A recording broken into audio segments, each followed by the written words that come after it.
청취자 여러분 안녕하세요. 팟캐스트 오다방입니다. 재미있는 시사 교양 프로그램 정보와 재미를 함께 드리는 팟캐스트 오다방, 오늘도 함께 해주셔서 정말 감사합니다. 언제나처럼 서혜성 작가 옆에 와 계십니다. 안녕하세요. 예, 안녕하십니까. 일주일 동안 어떻게 지내셨습니까? 네, 몸살과 감기로. 그렇습니다. 연세가 드셔서 그런 건가요? 노안에 시달리느라. 네.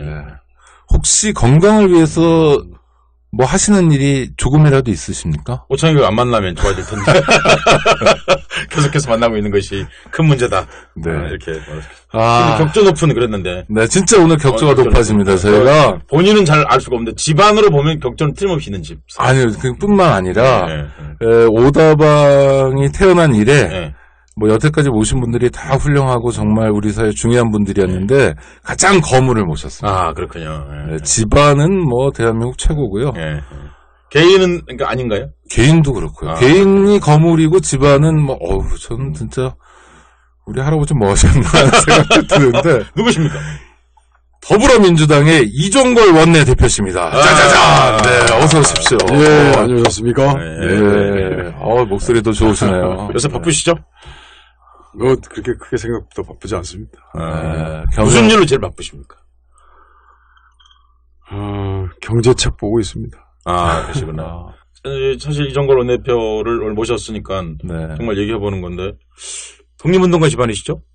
네, 그렇습니다. 우리나라의 국회의원 중에 독립운동가 후손이 있습니까? 옛날에 누구죠? 그만두신 이종찬 의원. 아니, 이종찬은 그 형제시니까 뭐 그렇고 말고 그 말고 누구 한 분 더 있었는데 왜? 네, 지금 꽤 있습니다. 네. 본인 주장에 따르면 김을동 의원. 김을동. 그런 이제 뭐 이렇게 아니다 주장하는 분들 논란이 있기 때문에. 그리고 우리 당의 정호준 의원, 정일영 할아버지. 네. 또 누가 있습니까? 박지원. 강주학생운동. 아버지 하셨다고. 굉장히 그러니까 드무네요. 새누리당에는 안 계신가요? 아까 말했던 그분. 논란이 있는 분. 그러니까 우리 헌법 정신대로라면 그래도 뭐 한 2분의 1 많게는 아니면 작아도 3분의 1 정도는 그 집안에서 뭐가 우리 헌법 첫 줄이 그렇게 돼 있으니까 유구한 역사와 전통을 자랑하는 우리 대한민국민은 이 현민운동으로 탄생한 임시정부 법통을 개정한다 그랬으니까 뭐 그래도 좀 있어야 되는 게 아닌가 싶은데 그렇군요. 한 서너 분 정도 되는 거군요. 네, 그렇습니다. 왜 그런 거예요? 글쎄요, 독립운동 하고 나면은 뭐 3대가 망한다고 그래서 그랬는지요. 되게 이제 살아온 생활이 좀 어렵고. 그리고 또 독립운동 하다 보면 이제 해외 생활을 하다 보면 교육도 못 받고 우리 이제 그 학벌이나 또 재산이나 이런 것들을 이제 가지고 있을 틈이 없었기 때문에 이제 대대가 좀 비난하게 어렵게 이제 살아오다 보니까 삶 자체가 너무 이제 팍팍하고 삶 자체에만 이제 몰두할 수밖에 없는. 아니 그러니까요. 네. 평소 알고 있던 이종걸 원내대표하고 다르게 시작부터 눈물을 글썽거리면서 저 독립운동가 이 집안 얘기 나오니까 대본의 버전이 침통, 침울, 뭐 이렇게 우울 이렇게 돼버리니까 갑자기 이게 거기다가 그러니까 좀 화가 나네요. 아니 무슨 얘기냐면 어떤 독립운동가는 그러니까 할아버지가 우당 이회영 선생이시니까 사실 자식들을 뭐 건세를 못하고 뭐 할 수 없죠. 자기 목숨까지 내놓고 싸우는 상황, 언제 죽을지도 모르고 결국 그리고 순국하셨으니까 그럼 자손을 못 돌보더라도 그 다음에 해방이 됐잖아요. 우리는 일제시대 때가 계속 됐다면요 독립운동가 자식들이 뭐 3대를 가든 4대를 가든 비난하고 교육도 못 받는 게 그렇다 치더라도 그러면 할아버지가 못 돌봤으면 아버지가 못 돌봤으면 국가가 돌봤어야 되는 거 아닙니까? 그런 건 없었던 거네요. 그러니까 독립운동가 자손이라고 해서 해방되고 나서 안돼 감시받고 오히려 저희 큰아버님 말씀 들어보니까 저희 이제 할아버지도 그렇고 큰아버지도 그렇고 이제 아나키스트라고 해서 그런지 몰라도 그 고등교 형사였던 그 감옥에 집어넣고 거의 죽이다시피 했던 그 일제 고등교 형사가 이제 대한민국의 형사가 돼가지고 그 항일운동 출신 할아버지는 이제 돌아가셨으니까 네. 큰아버지 집을 지키더라는 거죠. 이런 XX는 정말. 지키는 게 이제 보호해주기 위해서 지키는 게 아니라 감시하는 건데 예전에 이제 아나키스트를 또 항일운동한 사람 중에서 또 공산주의 운동이나 뭐 이런 것들하고 이렇게 덧씌워가지고 그렇죠. 이제 감시했던 거고. 아니, 그렇다고 북한에서도 대접을 해준 것도 아니잖아요. 아나키스트들은. 사실 뭐 공산주의 운동도 아니지요. 그렇죠. 요새 이제 좀 알려져가지고 더 치열하게 민족 진영에서 싸운 이제 그런 공적이 지금에서야 이제 조금씩 나오지만 그때 당시는 이제 그런 항일운동 했던 분들 또 뭐 백범 김구 선생도 사실은 정적이 돼버려서 그렇죠. 암살까지 당하지 않습니다. 네. 김구 선생 같은 경우는 1894년부터 운동을 하셨거든요. 네. 그리고 잠깐 감옥 사시고 또 탈옥하셨고 그랬는데 현상금이 정말 수십억이었거든요. 그런데 그 오사마 빈 라덴 나오기 전까지 가장 현상금이 비쌌던 분이 김구 선생하고 우리 그 누굽니까 아나키스트 무정 여기 그 의열단 하셨던 견몬봉 선생이 제일 많았는데 그걸 깬 사람이 오사마 빈 라덴이거든요. 그러니까 그렇게 큰 일을 했는데 해방되고 돌아오셔서 3년 좀 지나서 사실 돌아가셨지 않습니까? 일제가 그토록 죽이고 싶어 했던 사람이었는데도 불구하고 못 죽였는데 우리나라에서 한국인 손에 죽었죠, 사실은요. 그러니까 독립운동가 후손들이 어떻게 살았을지 김구 선생의 삶을 보면 좀 짐작이 가는 부분이 있지 않습니까, 사실은. 그 이름 정도 있는 분들은 거의 못 살아남으셨죠, 사실은요. 세월이 지난 탓도 있겠지만. 어렸을 때 그 부이 할아버지라고 기억이 나는데요. 네. 그분이 이제 저희 할머니의 아저씨 뻘인데 그분이 대한제국의 이제 마지막 그 군대의 장교 부이였는데 그분이 이제 우리 할머니하고 이런 이제 결혼 관계가 되니까 이제 사돈이죠. 사돈이자 할머니라는 것은 우당 이영 선생의 사모님이신 이윤숙 선생님. 네네. 한산희 씨. 네네. 이관직. 예, 이관직 선생님 따님. 예. 아니, 이관직 선생이 이제 중매를 썼죠. 예. 그분이 어찌 보면은 그 우당 할아버지의 최측근이자 비서실장이라고 할 정도로 아주 가장 가까이서 이제 모셨던 분이라고 해요. 네. 동지자. 근데 그분이 이제 대한제국에서 정식의 군인으로서 이제 훈련도 받고 그런 분이라 신흥무관학교에서 가장 앞장서서 이제 군 훈련 대장이고 또 그 삼지대장을 하셨던가요? 그래서 광복군에 있어서는 또 아주 훌륭한 무사였고. 그런데 이제 그분이 어떻게 정말 용케 목숨을 이제 보존하셔서 해방이 되셔서 이제 오셨죠. 저희 집에도 자주 오셨어요. 그 정도면 전쟁 영웅 아닙니까? 그렇죠. 항일운동의 빛나는 영웅이죠. 빛나는 영웅. 근데 할머니를 찾아오실 때 이제 저희 집에 오는 아주 갓쓴 꾀죄죄한 그야말로 시골 노인으로 기억이 돼요, 저한테. 청취자를 위해서 정리를 좀 해야 될 것 같습니다. 그러니까 이관술 선생이라는 분이 계시다.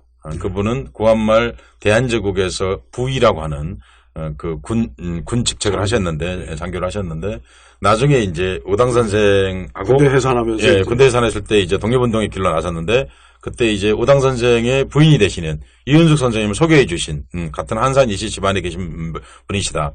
근데 거기서 그치지 않고 이분이 나중에 신흥무관학교까지 가셔서 거기서도 이제 그 장교로서 학생들 지도하는 선생님이셨고, 그리고 광복군에서도 활동하셔서 귀국하셨는데, 나 이종걸이 어렸을 적에 보았을 적에 그 할아버지는 정말 별로 안 보고 싶은 할아버지였다. 꾀죄죄하고 그리고 우리 집에 오면 용돈이나 좀 받아가셔야 돼요. 용돈을 받아가셔야 되고 용돈을 주는 게 아니고 그 집도 초가집인데. 그래서 방을 옮기는, 그래서 안방을 내어주고, 그래서 일주일 있다 가는데 무슨 주인인 양 행세하다가 가는 그런 할아버지여서 올 때마다 사실 저 할아버지 언제 안 오시나 이럴 정도였는데 그 실은 알고 봤더니 진짜 훌륭한 독립운동가였더라. 나중에 나이 먹어서 보니까. 그게 독립운동가의 살아남은 독립운동가의 현실이더라. 그 말씀이신 거죠? 50년대, 60년대 그런 분들이 그렇게 취급받고 네. 정말 영웅이어야 될 분들은 가장 미천한 존재로밖에 될 수 없었던 우리나라 사정이 네. 아주 그냥 정면으로 내려가는 어렸을 때 본 진짜 그냥 드라마 같은 얘기네요. 진짜 이럴 때 드라마가 이럴 때 연속곡 같은 얘기. 그러니까 아니야 그것도 아주 그지 같은 드라마. 네. 사실은 이런 게 막장 드라마 아니에요? 네. 제가 그렇죠. 경계에서다 그래도 썼는데요. 네. 제가 좀 어리실 때 한 5살 정도쯤 됐던 것 같아요. 이제 네. 그분은 갓을 쓰고 오셨으니까 네. 갓에는 이가 있었나 봐요. 네. 그래가지고 이제 옛날 이게 상투를 틀면 네, 이가 꼭 살았어요. 이가 있어요. 근데 이제 저희 젖비린내나는 그 겨드랑이에 그 부여 할아버지가 가시고 난 다음에 이가 이제 딱 끼어가지고 제 내 몸에.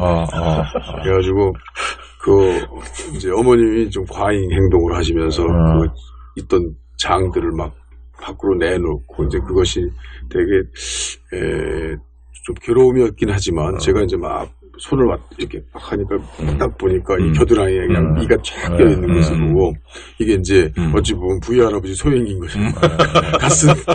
갓쓴 할아버지가 오셔서 이를 퍼뜨리고 가신 거예요. 독립운동에 그 전기를 물려주신 게 아니라 이를 물려주고 가신 거예요. 그래가지고 이제 어머님이 할머니한테 저는 그런 어린 시절도 그런 느낌이 들었어요. 그 막 가구를 막 내서 이제 막 소독하고 그런 것이 일종의 시위하셨네요. 할머니한테 시위. 네. 불편한 할머니가 바로 독립운동가신데 할머니가 계셨기 때문에 오셔서 그러면 할머니가 이윤석 선생님이시잖아요. 네. 우리가 알게 된 것은 서간도 시종기라고 하는 책을 쓰셔서 여성 독립운동사의 가장 빛나는 책 신흥무관학교가 무엇을 했는지 알게 된 것은 사실은 서간도 시종기가 있었기 때문이다. 이렇게 말씀드릴 수 있는데 신흥무관학교가 어떤 학교냐 아주 간단하게 정리해서 말씀을 드리면 신흥무관학교가 있었기 때문에 봉오동 전투와 성산 전투가 있었다. 이렇게 말씀드릴 수 있습니다. 그 주력군대가 그 학교 출신들이었기 때문에. 누가 손절할지 모르겠네.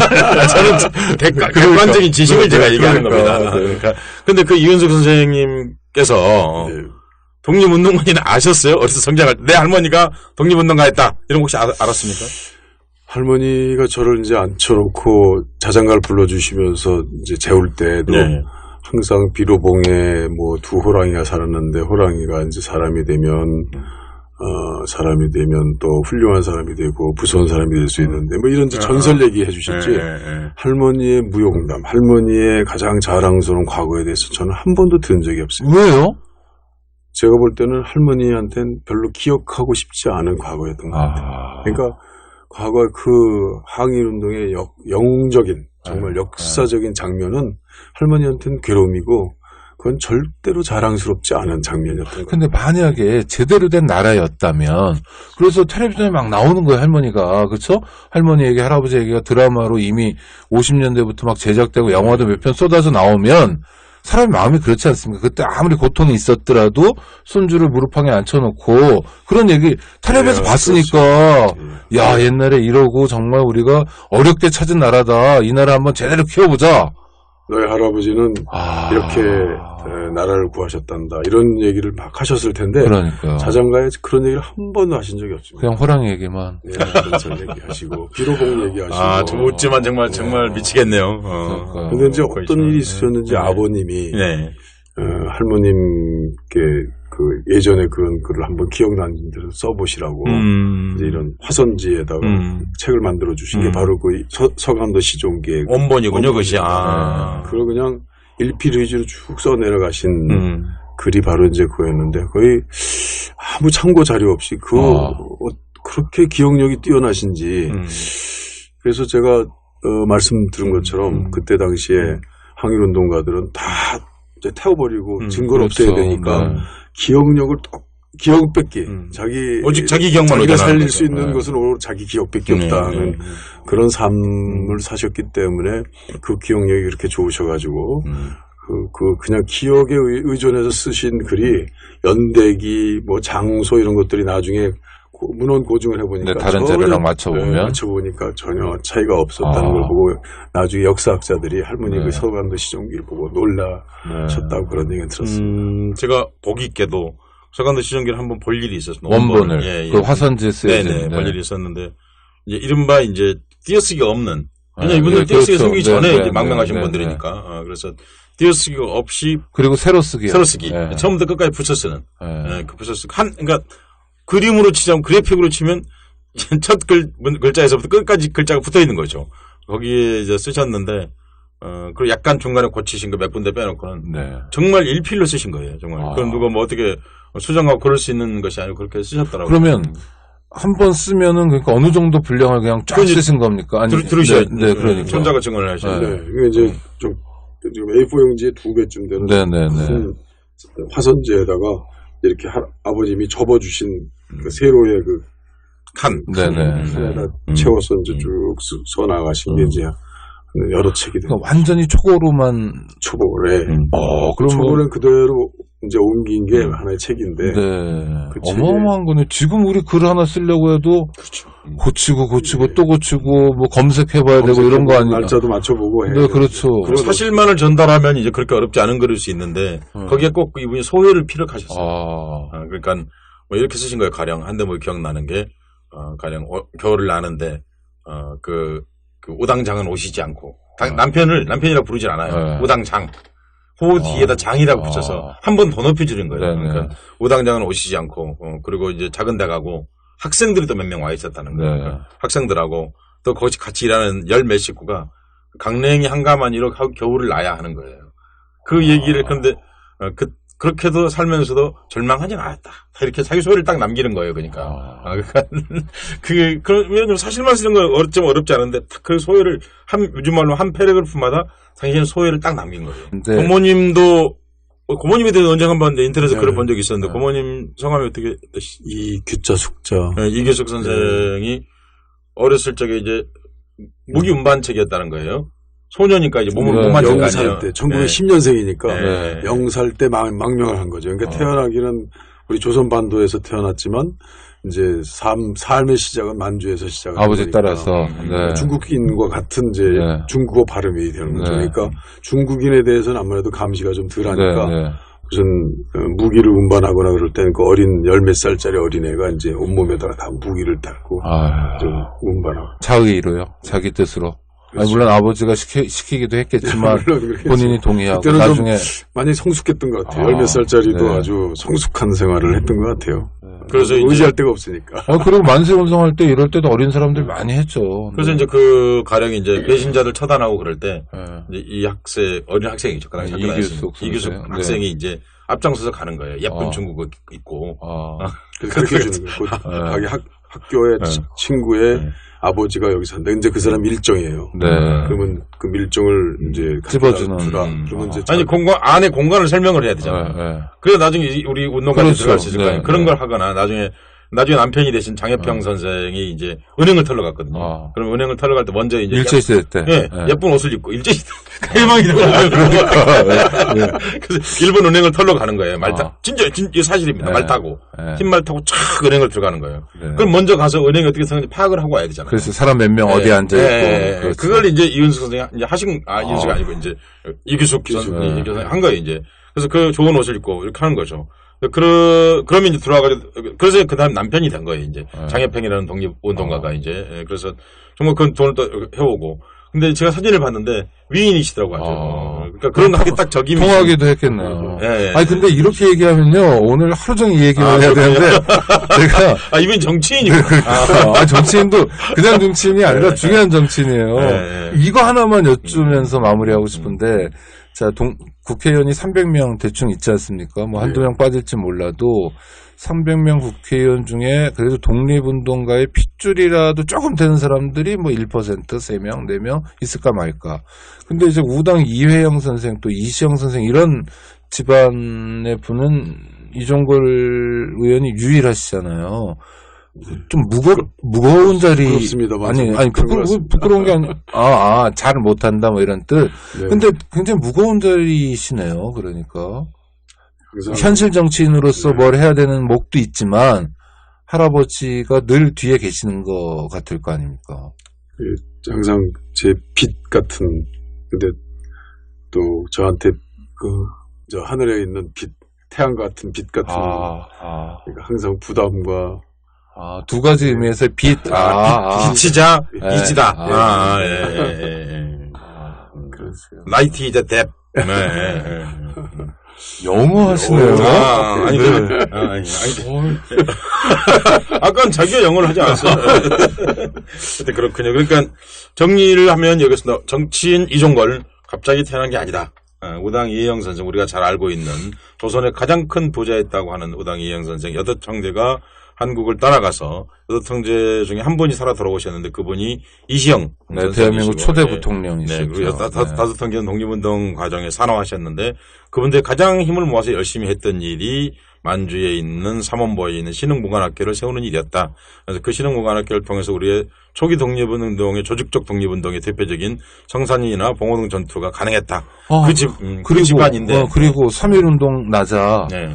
바로 운동이 전개되던 때 4월 11일 이럴 때 상하이에서 임시의정원 만들 때 회영, 시영, 두 분 다 참여하시고. 의정원 위원. 네, 그렇죠. 그 다음에 시영 아웃님은 또 법무총장, 초대하시고, 대한민국 헌법을 만든 집안, 그 몇 분 안 되는, 그 멤버 중에 하나시고. 그런 분이신데, 해방이 되고 와서는, 아까 말씀하셨던 것처럼 그렇게 독립운동. 동네에서 이나 뿌리고 다니는 분들, 그리고, 방도 내줘야 되고. 이혜영 선생의 후손이니까 잘 자랐을 것 같은데, 결국은 초가집에서 계속 성장했다. 그런 말씀. 그런데, 얼핏 언젠가 들으니까 어렸을 때 피아노를 쳤다고 그러는데 초가집에 그럼 피아노가 있었다는 얘기입니까?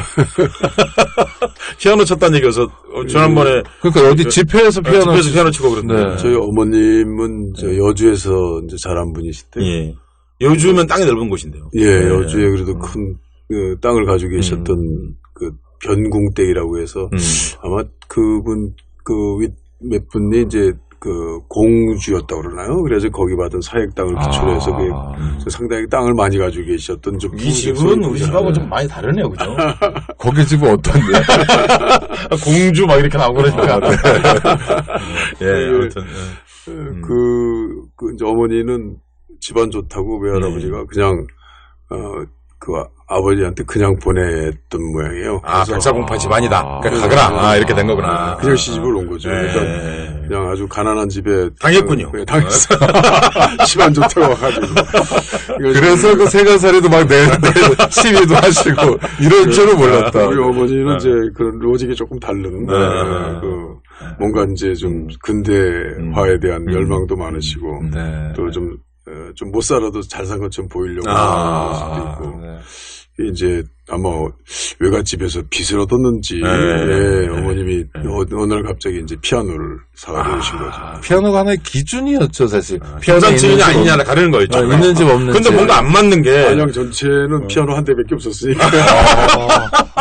아니 그러면은 초가집에 피아노 쳤다니까. 안양 전체에 피아노 하나였군요. 그러니까 아마도 그랬을 겁니다. 네, 서울이면 몰라도. 그러니까 대단하네요. 아무튼 초가집과 피아노 재밌네요. TV를 없었습니다. TV를 보려면 기밀 TV 보려면 저 한 시간 가는 거리. 근데 사실은요 피아노가 텔레비 몇 대 값이거든요. 몇 대 정도가 아니죠. 좀 더 내려가면 서효상 작가 동네 가면 집도 샀어요. 피아노 안 돼가지고. 자기가 장충동 살았다고 되게 시위하거든요. 내가 전라도 사람이라고 되게 차별하는. 그래서 어렸을 때 피아노를 배우셨고. 그다음 이제 중학교가 이렇게 뺑뺑이가 되면서 어머님이 또 서울로 중학교를 보내게 된 게 이제 예원학교에. 예원학교 다니셨어요? 피아노를 좀 치다가 어떻게 이제. 그 예술을 전공하는 학교 아니에요? 예원학교. 그렇죠. 피아노 잘 쳐야 들어가는 학교. 이제 안양에서. 그때는 그 피아노 실력으로 들어간 게 아니라 피아노 입다로 들어가신 거 아니에요, 혹시? 아니, 안양에서만 그렇지. 서울도 있고 부산도 있으니까요. 그렇구나. 전국이 다 오지, 서울. 예원은 서울에 있는 학교인데. 이화여고 앞이니까 거기가 꽤 멀었죠. 그러니까 어렸을 때 기차통학도 하고 그러면서 예원학교를 다녔습니다. 그러니까 무슨 흔히 얘기하는 대로 뭐 어린이 바이엘 상권 학원 치신 실력은 아니네요. 예원학교를 가셨으면. 뭐 이제 피아노. 네, 뭐 체르니 몇 번, 뭐 30번. 그러니까 체르니 100번이 제일 쉽고 그다음에 30번, 40번, 50번인데 아마 한 50번까지는 친 것 같아요. 초등학교 때, 고등학교 때. 근데 지금 이정고력에서는 떠올리기 어려운. 체르니 이런 얘기하니까 어색하긴 해요, 저도. 그러니까 하여튼 재미있는 성장기도 태어나기 전에 집안도 재미있지만 태어나신 뒤에도 초가집에서 피아노를 쳤다는 것이 흥미롭게 하네요. 그런 게 아닐까요? 어머니의 자존심이었겠네요. 그렇죠. 그러니까 뭐냐면 꼭 허영이라고 말할 수는 없고요. 인간에게 늘 새로운 세계로 향해가고 싶은 도전 그런 것들을 이종걸에게 심어줬다. 이렇게 말씀드릴 수 있겠네요. 네, 어머님이 저한테는 좀 그런 용기와 희망을 가난이지만 그래도 꿈을 가져라. 예, 잘 사는 사람한테 기죽지 마라.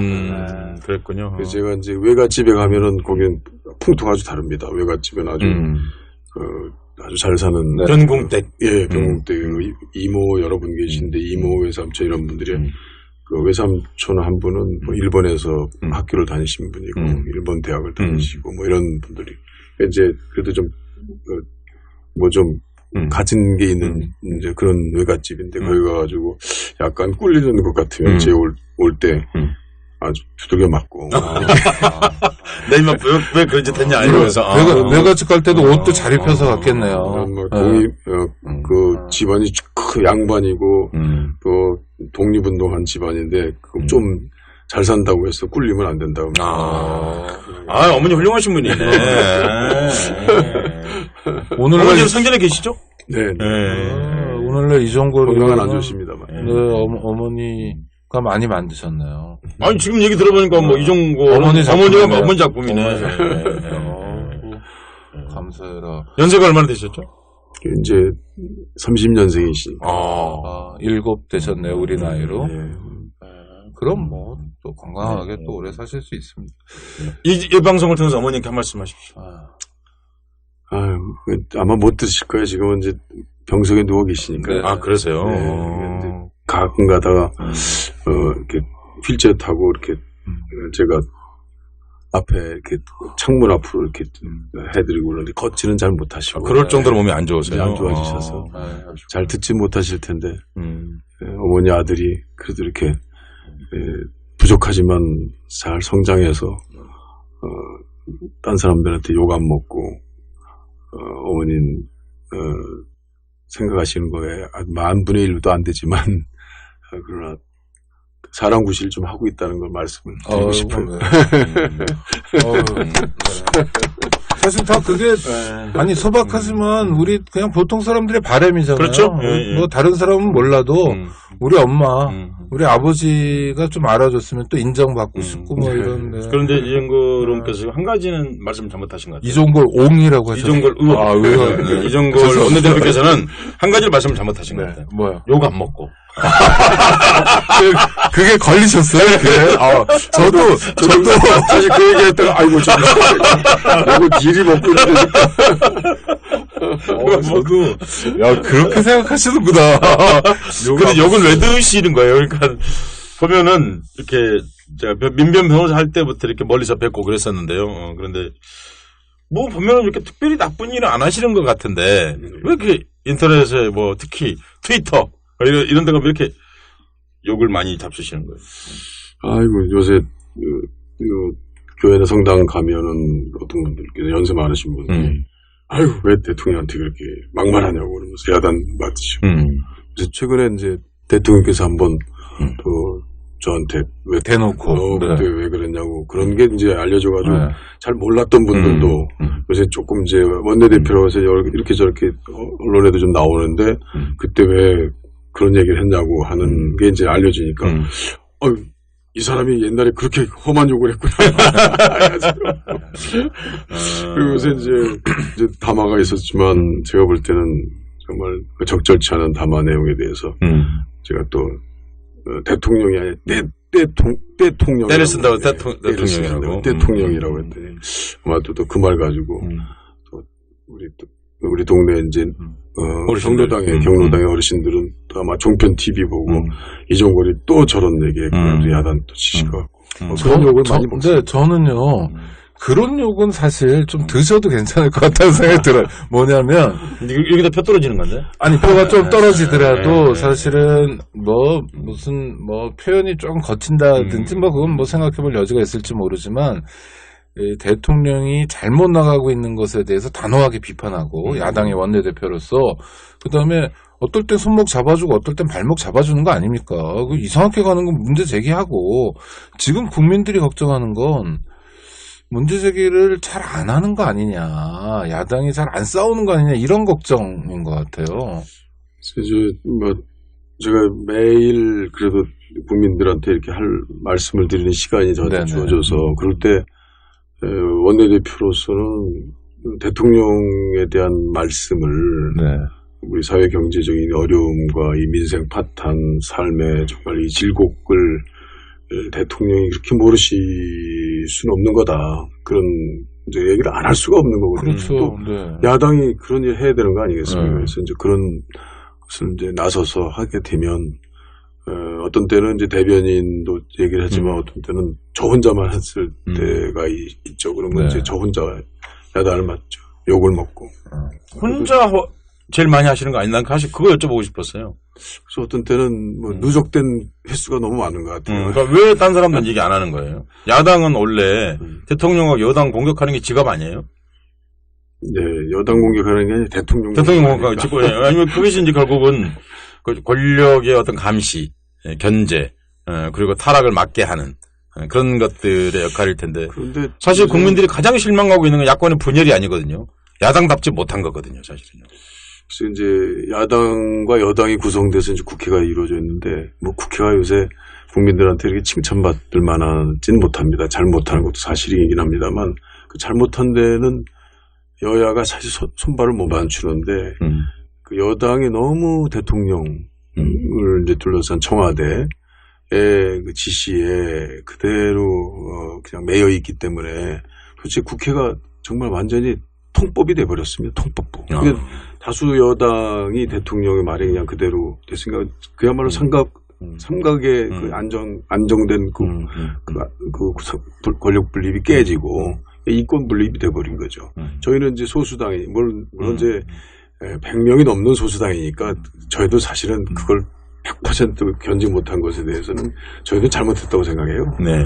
어제 그 3호세 무상보육 누리과정 때 제가 나서서 사과했어요. 네. 저도 잘못했습니다. 그거 대통령 공약인데도 불구하고 돈은 없는데 돈 있는 것처럼 해서 쓰라고 그러는데 어떻게 합니까? 이게 나라 책임이 있는데 나라에서 줄 책임이 있는 사람들 이행하지 않은 것은 탓하지 않고 없는 돈 가지고 교육감들 보고 그 2조 1천억을 쓰라고 그러니까 못 쓰는 것 그거에 대해서 잘잘못을 분명히 해야 되는데 그런 이제 그 비판을 거꾸로 하시니까 그거는 분명히 잘못됐다는 얘기를 해야 될 것이고 사실 거기 뉴스에는 안 나왔는데 제가 그런 생각이 들었어요. 교육감들한테 주라는 거 보니까 지금 전국의 교육감이 대부분이 더불어민주당 소속이잖아요, 사실은요. 아니 소속이 아니라 진보 성향 소속이잖아요. 당적은 없습니다. 당적 맞아요. 그러니까 더 그런 게 아닌가 그런 생각이 들기도 하더라고요. 뭐 정치 일선에서 보는 눈은 그렇습니다. 그러나 이제 그런 걸 얘기는 안 합니다만 2011년에 잘못된 예산 추계에 의해서 이 정도 4년 뒤에는 이 정도 돈이 생길 것이다라고 예산상 이제 세금을 내서 돈이 거칠 거다라고 생각해서 교육감들에게 이 정도의 돈이 있을 것이다 생각해서 그 돈을 가지고 이제 누리과정을 쓰라. 그러는데 지금 보니까 그 돈이 거치질 않았거든요. 그러니까 전혀 거의 10조 이상 차이가 나는 예산과 버짓이죠. 그러니까 그건 다른 방향으로 아예 그걸 없애든지 그러면 3호세 무상보육을 없애든지 아니면 하게 되면 그건 다른 방법을 마련해 줘야 돼요. 왜냐하면 교육감들은 세금을 거둘 수 없는 것이니까요. 이제 그런 논쟁 속에 있을 때 야당도 저희들 그거 국회에서 그걸 해결하지 못한 저희 잘못도 있기 때문에 야당도 잘못했습니다. 그러나 야당과 여당이 구성되어 있는 그 국회에서 해결하지 못하게 만든 그 주책임은 정부 청와대에서 그것을 줄 수 없다라고 분명히 선을 걷기 때문에 저희들이 아무리 길을 써도 못 준 것이죠. 그렇죠.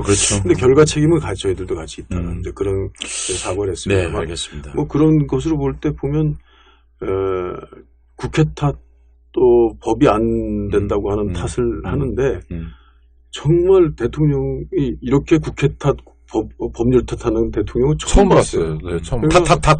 탓입니다. 그게 탓통령입니다. 탓통령. 그래서 사실 그건 자기 정치적 무능을 말해주는 거 아닌가요, 사실은요? 탓을 하고 있다는 것 자체가. 그렇죠. 국회가 따라오지 않으면 안 되게끔 정치력을 발휘해야죠, 사실은. 양보도 해야 되고. 근데 제가 그 사람들이 궁금할 것 같았어요. 저도 그렇고 오창익 국장은 만나봤다고 그러던데.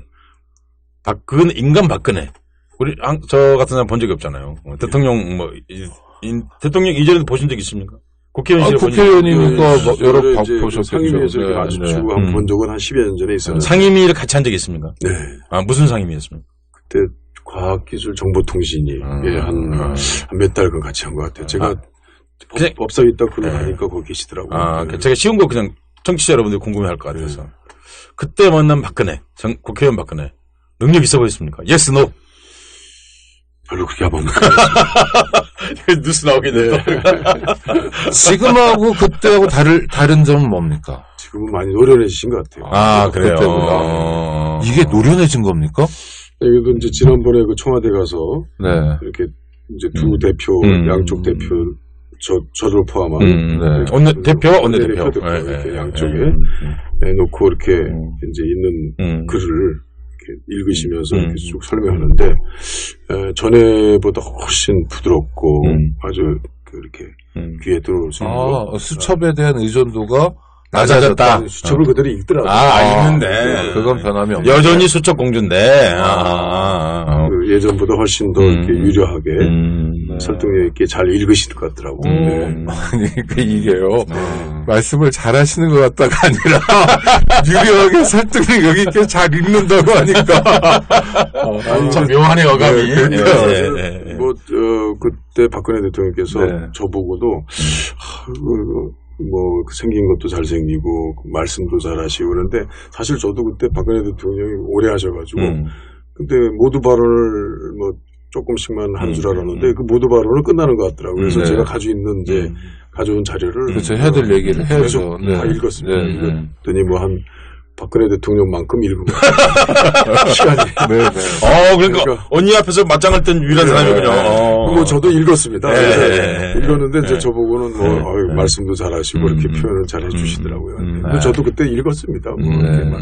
특히 대통령 앞에서는 읽어야죠. 읽는 게 사실 도리에서 막는 거 아닌가요? 준비된 얘기를 해야죠. 그러니까 강 차원에서 할 얘기. 준비된 그냥 담소하는 게 아니기 때문에 정확하게 의사 전달하기 위해서 읽는 게 좀 맞다고 생각합니다. 그리고 그런 자리에 대변인도 들어오고 그러는 거죠. 그때 대변인이 안 들어갔죠. 못 들어오게 했고요. 이례적이네요. 비서실장, 청와대 비서실장과 정무수석 두 분이 있었는데. 아니, 그럼 당에서는 당대표와 원내대표만 들어간 겁니까? 이쪽에서는 누가 받아 쓰는 사람이 안 들어갔네요? 네, 그래서 제가 서기가 됐습니다. 와. 저는 읽으랴. 쓰랴. 와. 그래서 저는 그래도 원내대표인데. 그래도 고용한 건 좀 그렇지 않습니까? 그래서 제가 여기 좀 녹음을 좀 해도 됩니까? 그랬다가 아주 그냥. 청와대를 뭘로 알고 그럽니까? 맞아요. 나왔잖아요. 청와대를 뭘로 알고 그럽니까? 제가 여쭤보는 건 국민들은 이제 며칠 전에도 대통령 기자회견 했습니다만은 기자에게 질문 주고 대답하고 이런 거였기 때문에 그렇지 않고 자연 상태에서 국민 앞에 노출된 적이 없거든 사실은요. 그러니까 국회의원 시절이나 대통령 시절에 어쨌든 청와대 가서 한두 시간 같이 계셨잖아요. 그러니까 그 상태에서는 준비된 원고는 읽어도 대화는 어쩔 수 없이 그냥 자연 상태에서 해야 되는 거지 않습니까? 그렇게 봤을 때 느끼는 그냥 사람으로서 박근혜 어떻습니까 느낌이? 저도 모르고 오창익도 모르고 다 모르는 거거든요. 사실은요. 국회 예전에 그 유승민 대표도 막 그냥 좀 이따 여쭤볼게요. 여쭤보려고요. 그 정도의 그 아주 제가 한 번 또 마리아 테레지아, 마리아 앙뚜아네트 얘기하다가 아주 철혈 여왕과 같은 아주 분위기가 아니겠습니까? 지금 하는 거 보면. 마리아 테레지아죠. 네, 마리아 테레지아. 근데 그 앞에서 뵙는 분은 이렇게 체격도 크지 않으시고 이렇게 쏟아마시고 또 항상 얼굴에 미소를 끊지 않고 얘기하면서 이렇게 항상 눈웃음도 잘 치시면서 저희들한테 이렇게 크게 긴장감을 주지 않는 정도의 이렇게 좋은 온화한 표정을 가지고 계신 분이라는 그런 장점은 있었던 것 같습니다. 그 인사성은 밝으신 분이네요.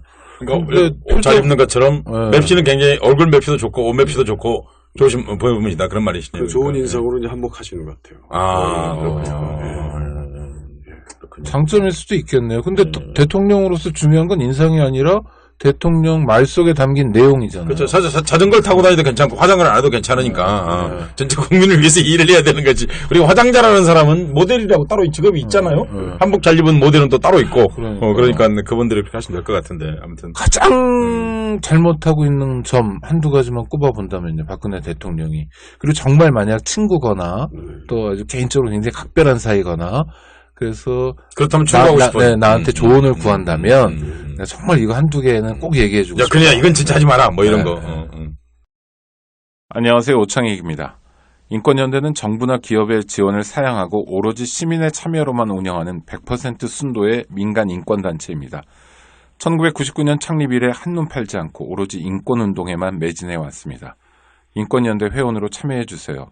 인권연대 회원이 늘어나면 그만큼 인권연대의 활동도 풍부해지고 활발해집니다. 인권연대 회원 가입은 인권연대 홈페이지를 참고해주세요. 감사합니다. 아유, 제가 또 실수할까봐요. 네. 인간적인 조언이라도요. 네. 아니, 근데,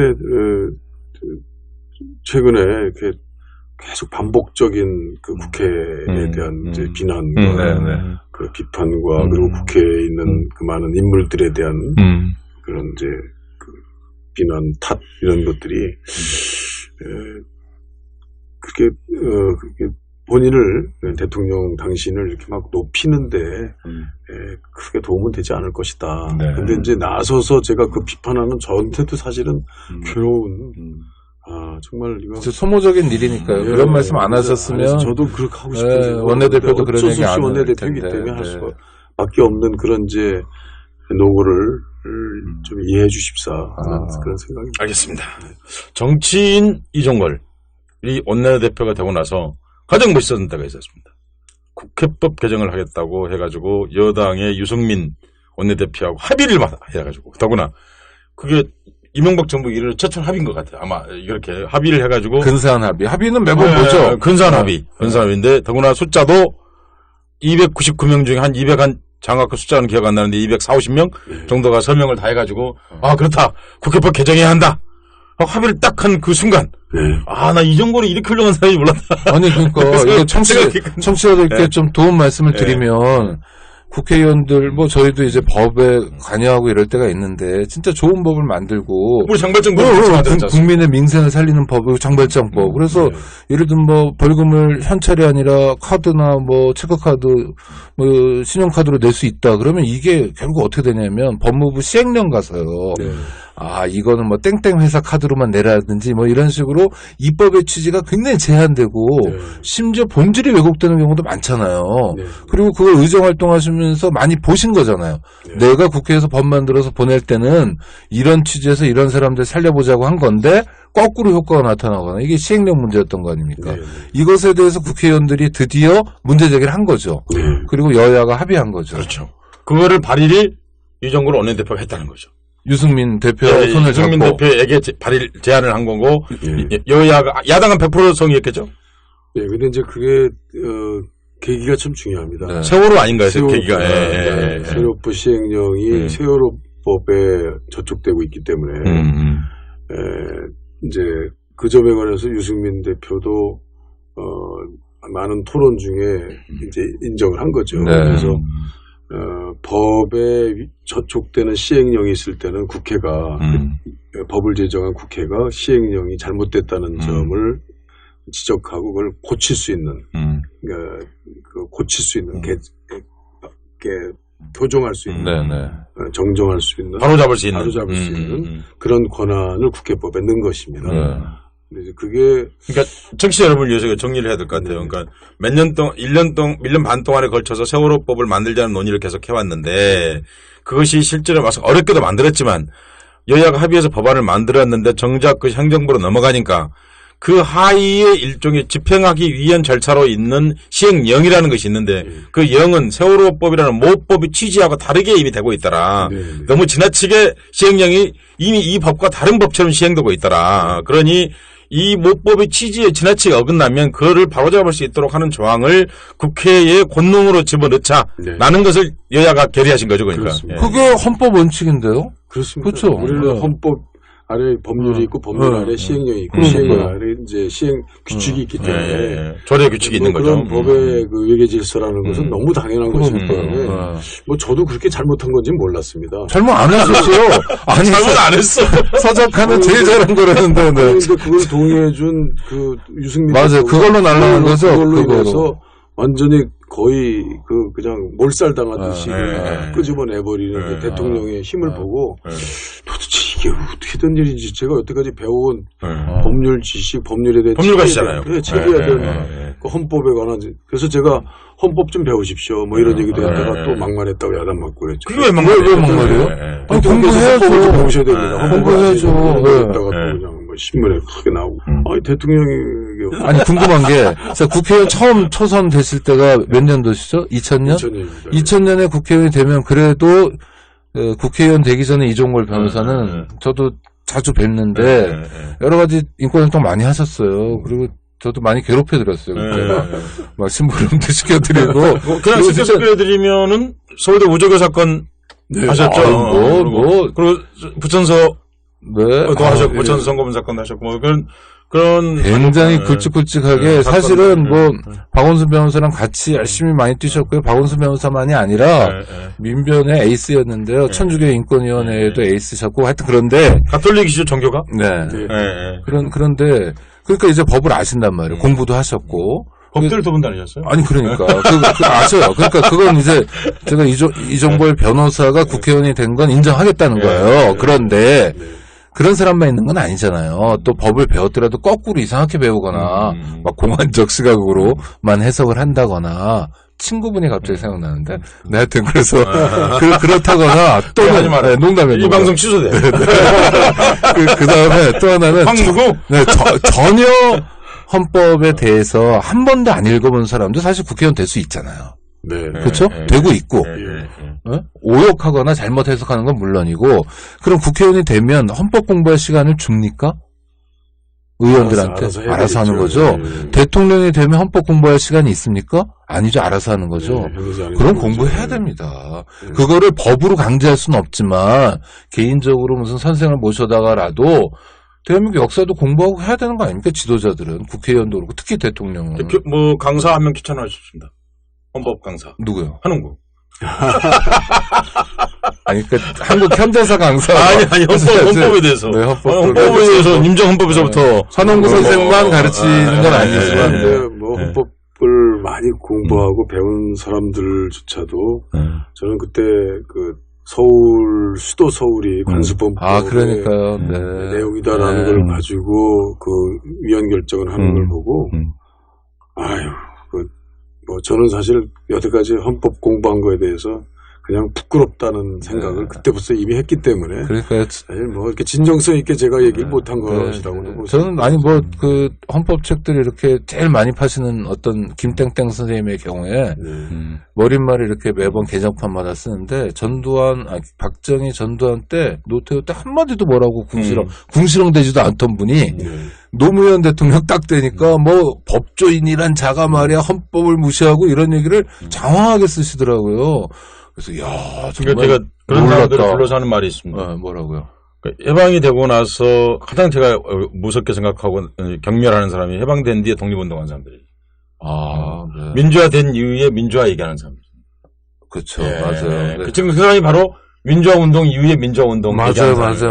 표현의 자유를 넓히기 위해서 아무런 노력도 안 한 분이 조금 민주화되니까 그걸 만끽하고 언론에도 그런 언론사가 있고. 그래서 두 사람을 믿지 않습니다.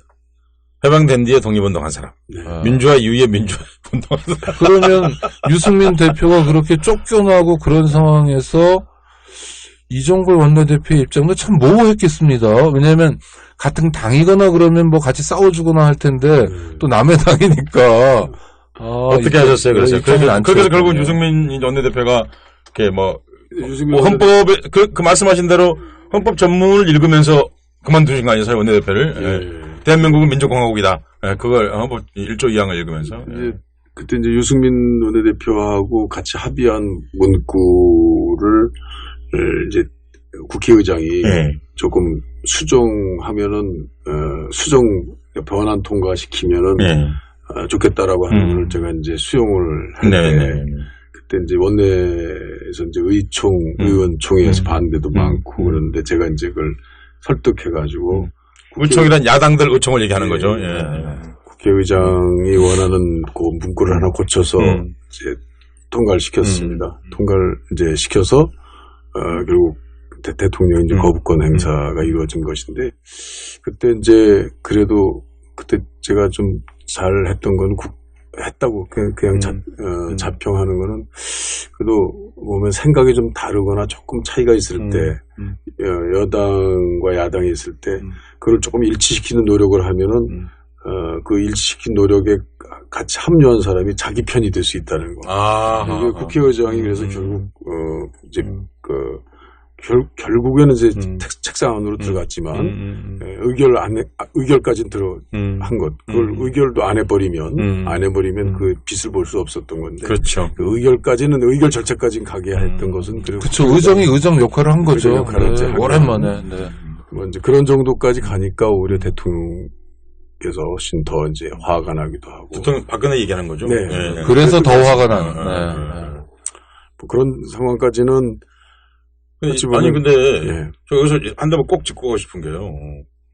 대통령이 의회에서 뽑은 사람이잖아요. 이제 당 대표도 아니고 원내 대표는 오직 의원들에 의해서만 뽑히는 거잖아요. 여당이 원내 대표를 쫓아내면 그런 사회는 뭐라고 불러야 되는 겁니까? 이게 독재 아닌가요? 독재죠. 글쎄 예전에 박정희 대통령도 독재를 휘둘렀던 박정희 대통령도 아마 그런 일은 못했을 겁니다. 이건 뭔가 정말 이상한 일이거든요. 그분은 저 남산으로 부르셨죠. 공화당 수영을 4인방. 뽑으셨죠. 김성건. 그래서 그냥 아예 그리고 스스로 그만두게 했죠. 조인트 까고. 막 그냥 조용히 사라지게 했지. 이렇게 망신 주면서. 이건 완전 패가망신 시킨 거예요. 그것이 말하는 진실한 사람을 뽑아주십시오가 이거겠죠. 그러니까. 나는 정말 충격받았거든요. 왜냐면,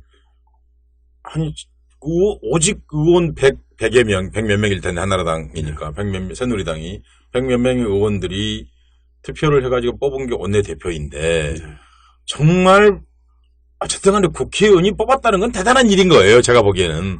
국회의원이 다시 뽑은 거 아니에요, 사실은요. 국회에서 뽑히는 유일한 직책이 원내대표들만 보니까. 국회의원 중에 국회의원. 네, 국회의원 중에 일단 뽑는 것이. 그러니까. 그 사람을 이런 시야에 너 나가!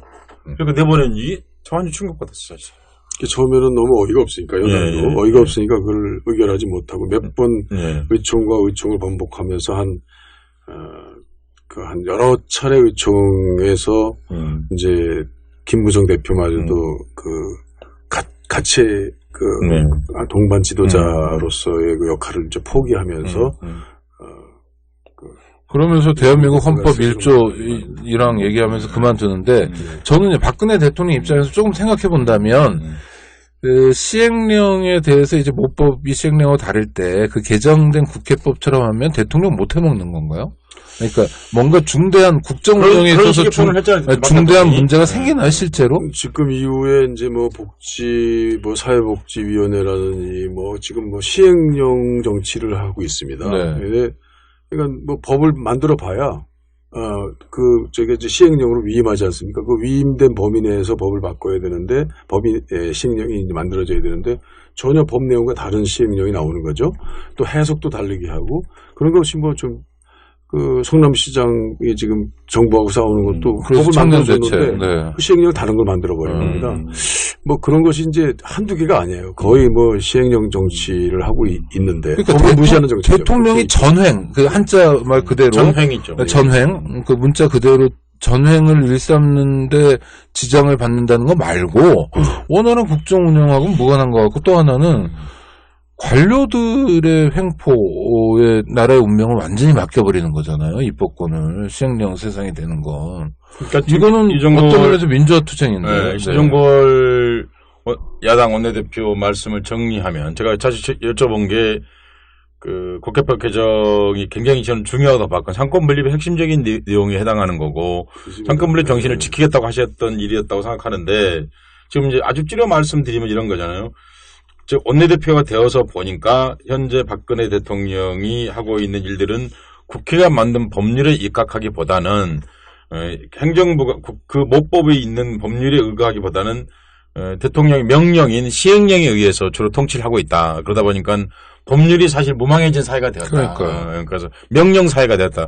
그러니까 그 행정부가 갖고 있는 명령권이지 않습니까? 그러니까 그런데 그건 어쨌든 간에 그 명령이 성립하려면 모법이 갖고 있는 법률이 있어야 하는 것인데 법률은 사실상 무력화되고 그 법률을 온전히 하겠다고 했던 여당 원내대표는 쫓겨난 이런 상황이다. 그럼 독재예요, 그게. 그게 그냥 교과서적인 의미의 명령만 남아 있는 거죠. 명령, 규칙, 처분, 규칙은 법률에 위배돼서는 안 된다는 게 교과서에 나와 있는 거죠. 그렇죠. 그런데 이제 그걸 그냥 비일비재하게 지금 활용하고 있는 그렇기 때문에 그거는 무도의 사회죠. 범무도의 사회죠. 그게 무슨 불편하다고 할 수가 없는 거예요. 그거는 기본적인 원칙에 해당하는 것이죠. 그러니까 왕이나 공주라면 몰라도 대통령을 하는 한은 그게 입헌주의잖아요. 아니 그 법률이 헌법에 위반되면 그거는 바로잡는 헌법재판소의 기능과 역할이 있잖아요. 그거 마찬가지로 필요 없죠. 그러니까 저 법과 시행령이 일치하지 않으면 위반되면 그걸 바로잡는 기능이 있어야 되는 거죠.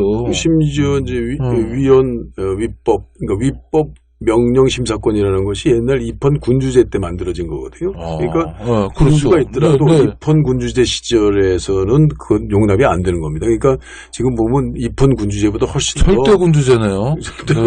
아니 그러니까 그 요구는 안 했습니다. 그러니까 탓 이런 말들이 나오게 된다 이런 말씀이시죠. 그러니까 예를 들면 제가 대통령이 그러시면 됩니까?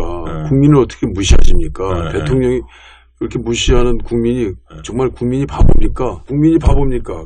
국민 바보론이 돼버린 거예요. 국민이 바보가 아니지 않습니까? 그러니까 국민은 바보가 아닙니다. 국민은 라고 하는 분명한 말씀인데 제가 그렇게 얘기를 했는데 어떻게 종편에서 보니까 국민 바보론 이렇게 나오더라고요. 그래서 그러니까 제가 사실 그렇겠죠. 지금 정표원이 하고 있는 건 이종걸 대표님께서 말씀하신 건 사실 국민이 지금 도탄에 빠졌다는 얘기를 하고 있는 건데 도리어 그를 반대로 지금 얘기하고 있는 거잖아요. 거기는 이종걸 원내대표에 대해서 열만큼 보도하면 뭐 정치인 이종걸로서 좋은 거 또 나쁜 거 몇 대 몇 정도 됩니까? 좋은 보도 나쁜 보도. 좋은 보도 나간 적이 있을까요? 긍정적인 거. 9대1, 10대1, 10대0, 피아노 한번 쳤을 때 좀 좋고. 피아노도 칠 줄 아는 사람이다. 이상하다. 이종우리가 피아노까지. 우리랑 그렇게 다르지 않다. 혹시 섞이는 면이 있을 수도 있다. 저 어렸을 때 피아노 쳤나봐. 이런 거구나. 교회는 거의 없었던 것 같아요. 근데 그건 정치적 메시지는 아니잖아요. 직접적인 정치적 메시지는 아니잖아요. 사실 메타포지. 그래서 아이는 피아노나 칠까요? 잘 차지던가요? 계속 평소에도 치세요, 피아노는? 시간이 없으시겠죠. 오랜만에 쳐가지고 깜짝 놀랐어요. 제가 그래가지고. 아이고, 이거 그냥 한 일주일 남겨놓은, 일주일 우리 총무국장이 그냥, 질렀군요. 나왔다는 얘기 듣고 그냥 거기다 프로그램 넣어버렸어요. 야, 이게 30년 만에 피아노에 큰일 났네. 알겠습니다. 그래도 뭐, 정말 중요한 얘기를 여쭤봐야 될 것 같은데, 요새 국민들이 정말 관심 갖고 있는 게 이른바 야권의 분열이지 않습니까?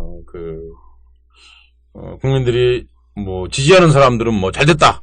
이런 사람도 있겠지만, 큰 틀에서 국민들이 볼 때는 우려가 많거든요. 이거 이렇게 해가지고, 다른 것보다도 이제, 그렇게 되면 결국 한나라당, 새누리당, 민정당, 공화당이 이기는 거 아니냐, 어부질이 되는 거 아니냐, 뭐 이런 걱정들을 많이 하고 있습니다. 심지어는 어떤 분이 그 야당을 사랑하시는 분이 더 망해야지 야당이 더 정신 차린다. 이런 말씀까지 하시는 분이 있습니다만 지금 이제 총선 얼마 남지 않은 이 시기에 새누리당의 자료회의에서도 지금 300명 중에 한 220명이 될 것 같다라는 정도의 220명. 예, 그러면 이제 이건 개헌선입니다. 넘는 거죠. 개헌이 넘어갑니다. 이제 개헌도 할 수 있는 스스로 황당히 그거는 이제 그야말로 이제 당이 없어지는 것입니다. 그래서 국민들이 아마 지켜줄 것이라고 기대하는 것도 그 이후의 문제이고 우리가 스스로 이런 일이 있을 수는 없다라는 것. 그래서 지금 현재 이루어지고 있는 정도의 그 분열이라는 것은 빨리 중단돼서 다시 유턴, 통합의 흐름으로 국민들의 마음을 안심시켜야 된다. 그런 아주 절대절명의 시기에 좀 있다고 저는 생각하고 있습니다. 이종걸 대표님께서는 그럼 어떤 역할을 생각하고 계십니까? 그 원칙으로 정하신 거고 통합으로 가자. 네. 그래서 제가 뭐 마음속에 어느 쪽에 이렇게 많이 기울어져 있는 건 사실입니다. 그러나 그것이 설사 그렇다 하더라도 그 기운대로 제가 그대로 행동하는 것이 통합에 가는 길에 도움이 된다면 그렇게 할 것이고 그것을 포기해서라도 통합의 길이 더 가까워질 수 있다면 정말 제 생명과 같은 당입니다. 저는 정말 우리 민주당 없으면 어려운 사람들이 기댈 데가 없습니다. 아주 거대한 그 권력과 거대한 기업에 고단하고 힘든 그 국민들을 기댈 때는 그래도 그나마 민주당이 있기 때문에 가능한 것입니다. 그리고 또 그 사람들에게 희망도 주고 또 우리가 같이 함으로써 이 사회를 좀 바꿀 수 있다라고 하는 기대도 줄 수 있는 것이 우리 당인데요. 저는 그런 긍지는 있습니다. 그래서 이 당이 망해서는 절대로 안 된다 생각합니다. 그래서 당이 통합해서 절대로 이렇게 뭐 220명 이런 얘기가 나오게 되면 국민의 한숨이 더 커진다고 생각합니다. 그러니까 우리 제 스스로를 뭐 포기하더라도 제 목숨을 던지시더라도 뭐 정치 생명을 걸고 제1야당의 원내대표 이종걸 의원은 총선에서 야당이 국민들에게 실망을 주지 않고 하여튼 최선의 노력을 기울여서 단일한 대우로 국민의 선택을 받을 수 있도록 노력하는데 정치 생명을 걸겠다. 이렇게 우리 청취자들에게는 약속하신 국민께서 청취자가 별로 많지는 않습니다만은 이 방송 많이 들으실 겁니다. 이 오피니언 리더들이 많이 듣습니다. 그러니까 국민 여러분들에게 약속이라고 할까요? 왜냐하면 지금 현재 할 수 있는 분은 문재인, 안철수, 이종걸 이런 정도 갖고 이제 그런 약속을 할 수 있는 위치에 있는 분은 문재인, 안철수는 아직 접촉을 안 해봤기 때문에 이 방송에 나올지. 그리고 어떤 면에서는 또 당사자 같은 국민들이 잘했다 잘못했다 떠나서 그러니까 이렇게 뚜렷하게 이른바 문바, 안바 이런 건 걱정이 없죠. 그런데 다수는 그렇지 않거든요. 그렇죠. 다수는 거기 있지 않습니다. 그 사람들의 목소리가 클 뿐입니다. 트위터 같은 데서 이제 다시 어쩌면 90% 이상의 사람들은 표현을 지금 못하고 있고 불안해하고 있습니다. 야권 지지층들 그 구할의 사람들에게 짧은 메시지요. 백척간도에 서 있는 듯한 느낌입니다. 아주 땅떨어지 경계에 제가 서 있는 듯한 느낌입니다.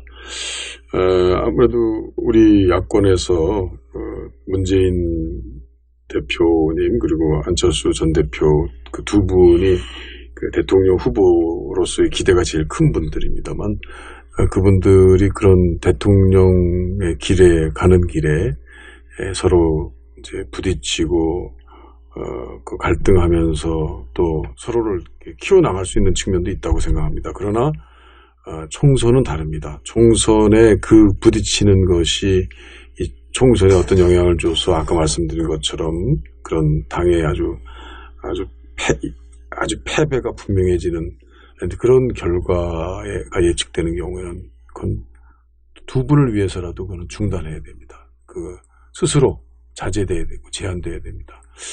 제가 할 수 있는 역할이 그런 역할에 좀 가까이 있다면 저는 정말 온몸을 다해서 제 정치 생명을 다 걸고라도 두 분들이 그렇게 할 수 있도록 해서 야권 전체의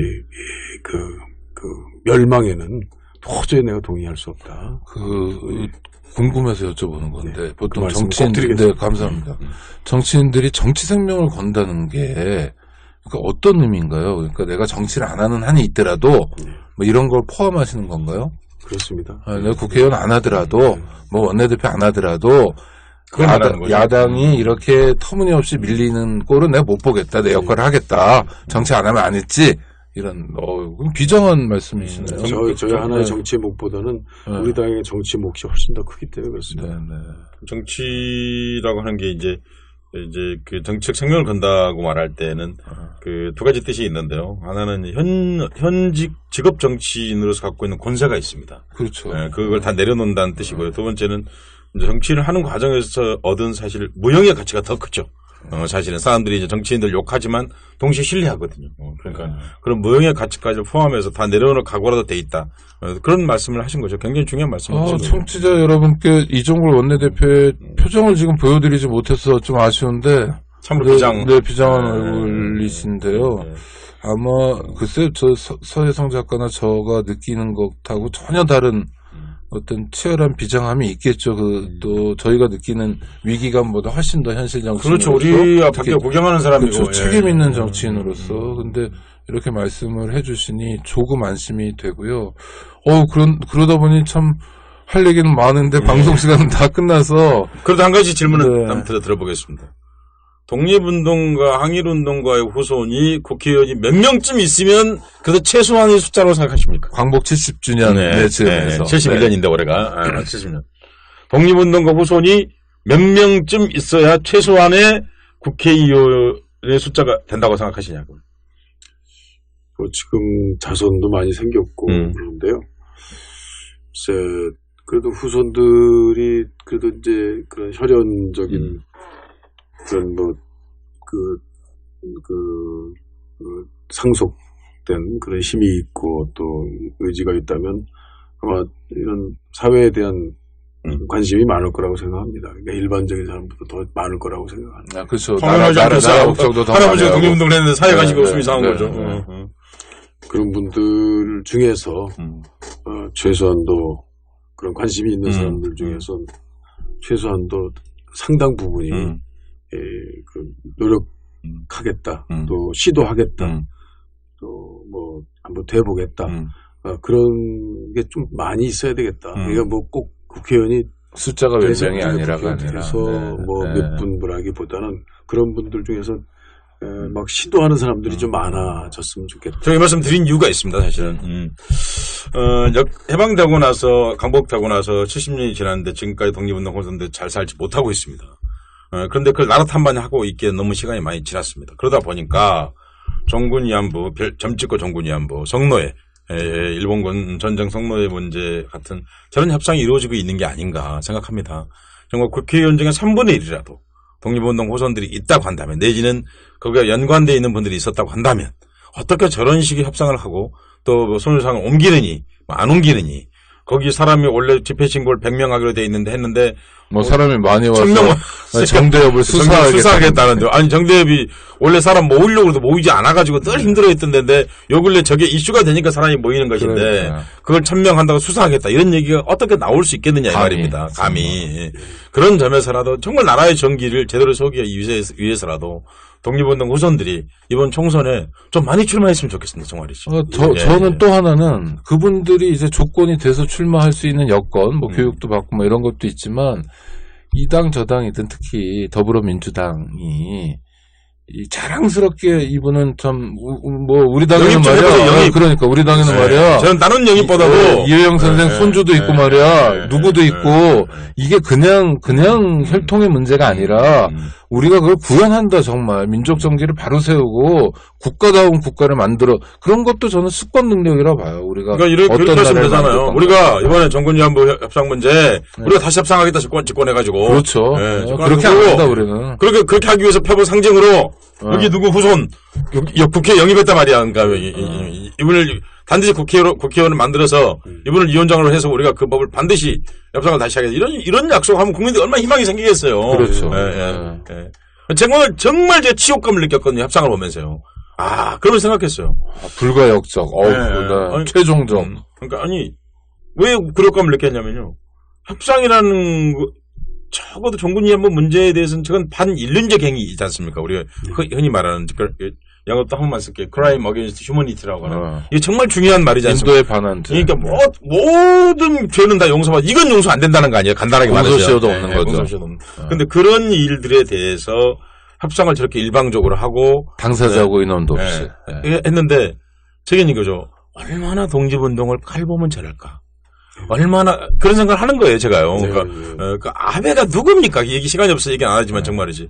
근데 그런데 그렇게 하기 위해서라도 정말로 이번에 서부르도 무슨 당? 민주당, 하여튼 민주당 야당에서 큰 독립운동 호손들을 과감하게 좀 젊은 사람을 영입해서 우리가 정말 민족 정기 바로 세우겠다. 친일파가 지배하는 세상을 척결은 못할 망정 친일파가 바로 하는 그런 세상은 우리가 집권해서 꺾어버리겠다. 일단 이런 자신감과 용기를 이정걸 대표님이 한번 좀 보여주셨으면 좋겠다. 네. 그런 말씀을 드립니다. 자, 총선도 얼마 남지 않은 정말 1분 1초가 아까운 시간 또 야당의 운명이 정말 백척간도 진일보의 상황인데 중책을 맡고 계신 더불어민주당의 이종걸 원내대표를 모셔서 말씀을 드렸습니다.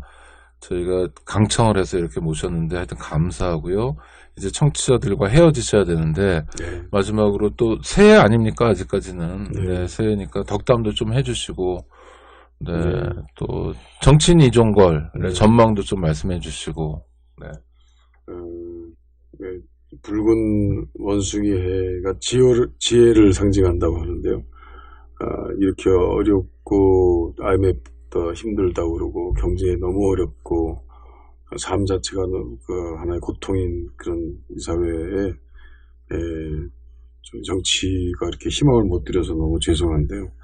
이번 총선 계기로 해서 저희들이 좀 다시 거듭나고 이 분야를 치유로 만들고 일치해서 거기에 고통스러운 데다가 또 우리의 그 걱정까지 해드리는 건 없겠다는 생각. 요번 한 몇 달 사이에 저희들이 아주 확 바꿀 수 있는 그런 이제 저희들 만들 수 있도록 제가 최선을 다해서 우리 여러분들 걱정하는 분들에게 그만이라도 희망을 좀 드리고 안심을 드릴 수 있도록 최선을 다하겠다는 말씀을 올리고요. 새해 2016년 정말 복 많이 받으셔야지 우리나라가 클 수 있습니다. 더더군다나 어렵고 힘들고 아주 나쁜 조건에 있는 분일수록 더 그런 좋은 기회가 올 수 있도록 저희도 돕고 같이 하겠습니다. 감사드립니다. 고맙습니다. 네. 소 작가님도 짧게 인사 네, 나눠주시죠. 나쁜 정치인을 안 뽑고 좋은 정치인 뽑는 것이 여러분 복 받는 길입니다. 하늘에서 복이 떨어지지 않고 여러분이 맞습니다. 주권 행사에서 복이 떨어집니다. 올해 복 많이 받으시기 바랍니다. 네, 청취자 여러분 감사합니다. 팟캐스트 오다방 오늘 굉장히 중요한 뉴스메이커 더불어민주당의 이종걸 원내대표와 함께했습니다. 두 분 고맙습니다. 감사합니다. 감사합니다. 안녕하세요. 장발장은행의 대표를 맡고 있는 홍세화입니다. 200만원, 300만원 벌금을 내지 못해 감옥에 갇히는 분이 매년 4만 명이 넘습니다. 장발장은행은 이분들에게 무이자 무담보로 대출을 해주고 있습니다. 장발장은행을 후원해 주시기 바랍니다. 실로 모든 게 엉망으로 치닫는 듯한